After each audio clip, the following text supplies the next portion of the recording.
Paciente com 8 dias de vida, sexo feminino, procedente da região metropolitana de Brasília. Foi admitido em hospital com história de mielomeningocele lombosacral rota e ventrículomegalia bilateral, com diagnósticos feitos com ecografia, realizada no sétimo mês de gestação.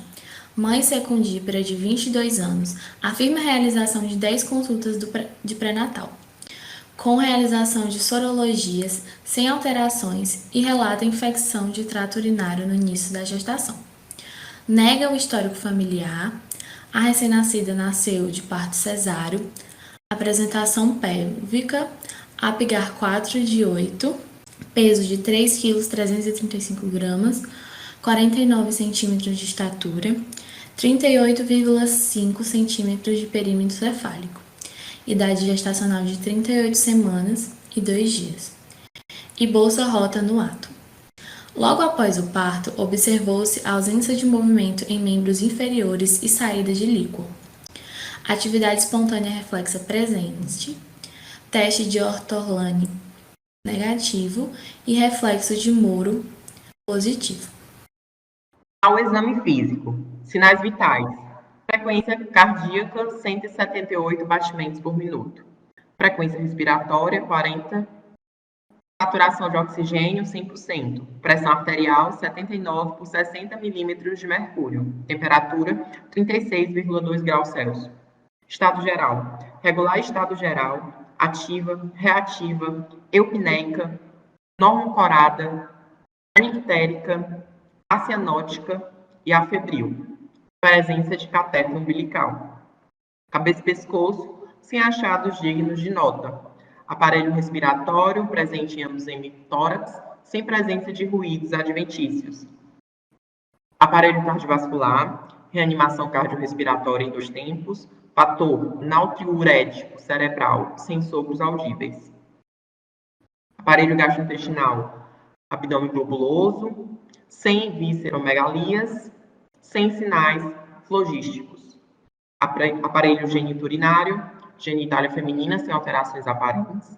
Extremidades, pulsos simétricos, boa perfusão, aquecidos e sem presença de edema. Sistema nervoso, macrocrania, fontanela, anterior plana e normotensa. Curativo encharcado por líquor em lesão do dorso. Exames complementares. Na ecografia renal, apresentou-se rins tópicos com dimensões e local certo e tamanho adequado. Parênquima renal com espessura e ecogenia preservadas, não se observa cálculos ou dilatações dos sistemas coletores. A bexiga urinária de distensibilidade normal, com conteúdo anecoico e balão de sonda no interior, notando-se espessamento e irregularidade de suas paredes, além de imagem sacular adjacente às paredes superior, medindo 6 mm, sugestiva de divertículo. O aspecto é sugestivo de bexiga de esforço neurogênico. No hemograma completo apresenta alterações apenas nos hematócritos, apresentando 40%, sendo o mínimo possível 42%. Hoje estamos aqui com a nossa convidada do nosso podcast, Viviane Nicole Oliveira Souza, 27 anos, natural da Parnaíba, Piauí. Hoje ela reside na cidade de São Paulo, capital. Formada em medicina pela Universidade Estadual do Piauí e residência médica em ginecologia e obstetrícia pelo Hospital do Servidor Público do Estado de São Paulo. Boa noite. Boa noite, gente. Agora a gente vai fazer algumas perguntas para orientar nesse caso clínico. Sabendo do caso, quais são as possíveis causas e como pode ser relacionado com os sinais e sintomas que foram apresentados? Então, gente, a gente vê que nesse caso, é o caso de uma criança, né, um recém-nascido com mielomeningocele, que é um dos tipos de alteração do tubo neural, que inclusive é a forma mais grave de espinha bífida. Todas essas alterações de tubo neural, elas têm praticamente as mesmas causas. E essas causas podem ser causas genéticas, familiares. Por exemplo, aquele casal que já tem um filho com algum defeito do tubo neural, seja mielomeningocele ou anencefalia, ele vai ter um risco maior de ter um próximo filho com esse mesmo defeito. ou então que tem um parente de primeiro grau com algum defeito do tubo neural. Outras causas são obesidade, desnutrição, diabetes mellitus, pacientes que também fazem uso de drogas anticonvulsivantes têm o risco aumentado para ter fetos com defeito do tubo neural. E a maioria dessas causas, elas são por causa da principal causa de defeito de tubo neural, que seria o quê? A deficiência de folato. Para vocês entenderem o que é o folato. O folato nada mais é do que a vitamina B9, né? Que é uma das vitaminas essenciais para o corpo do ser humano e a gente encontra em fontes muito fáceis. Por exemplo, verduras, frutas cítricas, o próprio ovo, farinha enriquecida, tudo isso tem o folato. E aí, uma forma muito simples e importante da gente prevenir defeito do tubo neural, né, que a gente vê pelo caso, que é um defeito que vai ter muita intercorrência na vida dessa criança, então é um defeito grave.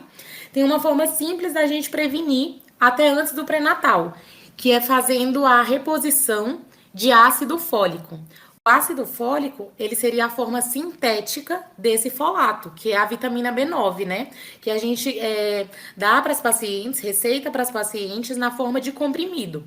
Então, o ideal é que se faça a reposição antes mesmo da paciente engravidar, 3 meses antes da gestação, quando ela ainda está planejando, e se mantenha toda essa prescrição em todo o primeiro trimestre da gravidez. Então, ali até 12, 13 semanas. Geralmente a gente faz uma dose pequena, né, de ácido fólico, que já é suficiente para prevenir esses defeitos de tubo neural, que seria 400 microgramas por dia.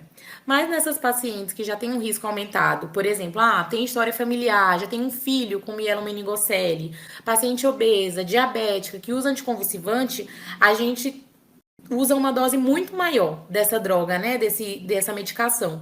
A gente usa 10 vezes mais. Então, nessas pacientes que a gente já tem em mente que pode ter essa intercorrência na gravidez, a gente aumenta para 4 a 5 miligramas por dia, mas também vai manter até o finalzinho da gestação.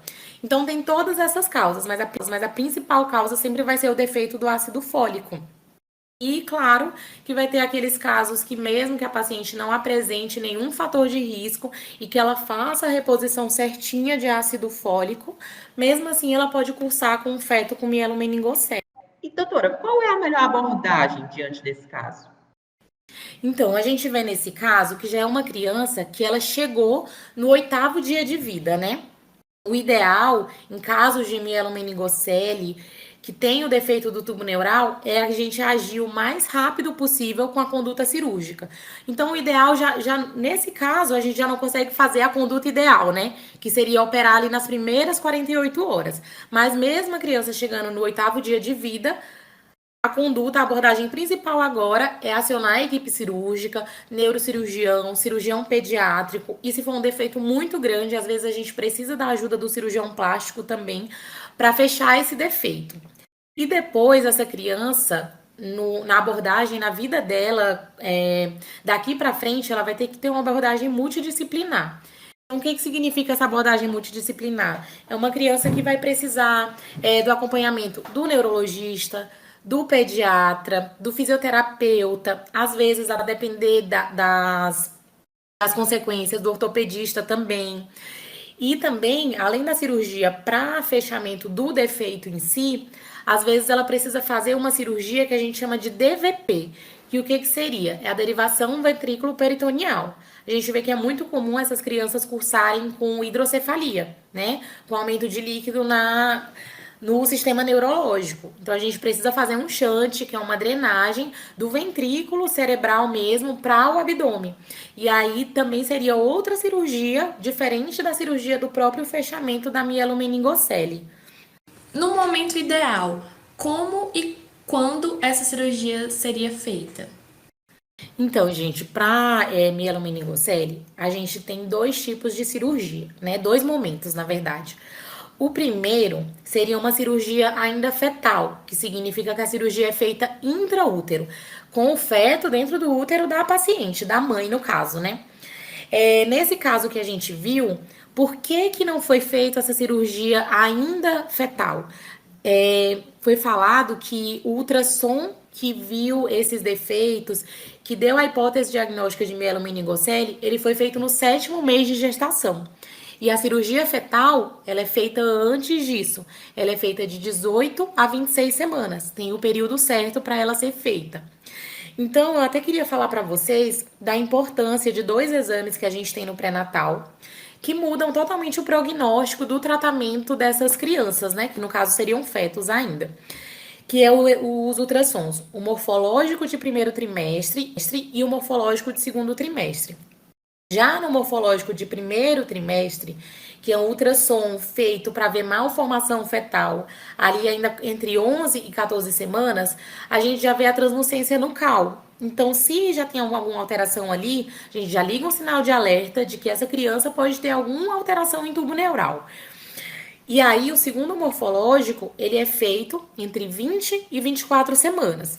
Mas se você já viu uma alteração ali no primeiro morfológico, já ligou o sinal de alerta, a gente pode antecipar esse segundo morfológico para, por exemplo, 18, 19 semanas.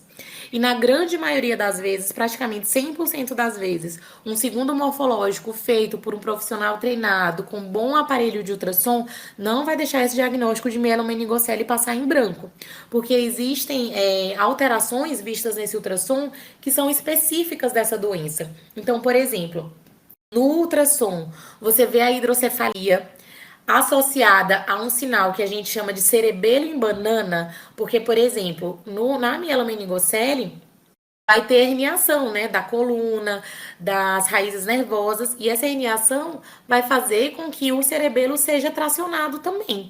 Então, ele acaba sendo tracionado e fazendo um sinalzinho que é como se vocês imaginassem uma banana mesmo, né, mais convexo, assim. Então, o sinal da banana com hidrocefalia, você fecha o diagnóstico de mielomeningocele e dá a oportunidade de fazer essa cirurgia ainda intraútero no tempo ideal, que é até 26 semanas. Por que é importante fazer a cirurgia intraútero? A gente vê que os resultados são bem melhores para aquela criança futuramente. Por exemplo, eu falei para vocês que às vezes é preciso fazer derivação ventrículo-peritoneal, né? Que é a drenagem do líquido cerebral.